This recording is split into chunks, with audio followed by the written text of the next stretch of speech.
There is a vast difference between a mental acknowledgement of a concept or idea and the actual realization that underlies that concept.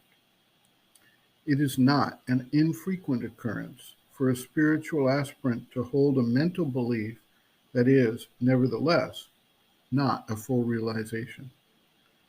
Spiritual realization is not an idea, but a palpable experience that is what Sri Aurobindo calls a knowledge by identity. When peace is mentioned, it is not some theoretical status, but an actual overwhelming sense of peace that fills the being.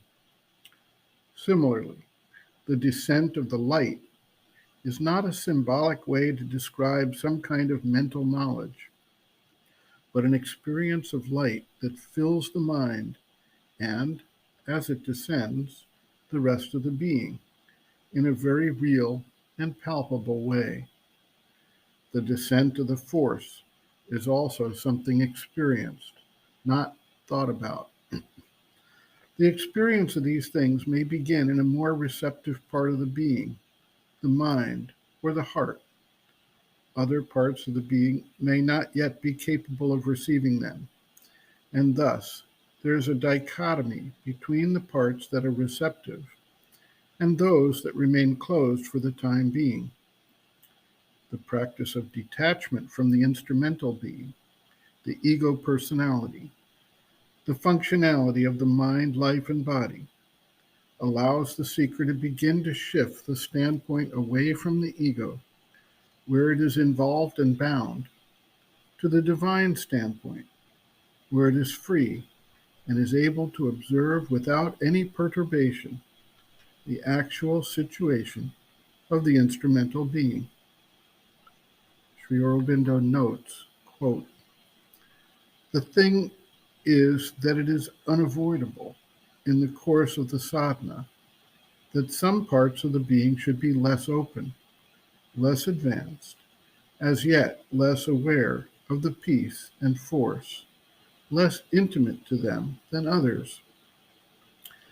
These parts have to be worked upon and changed, but this can be done smoothly only if you are detached from them, able to regard them as not your very self, even though a part of the nature you have to change.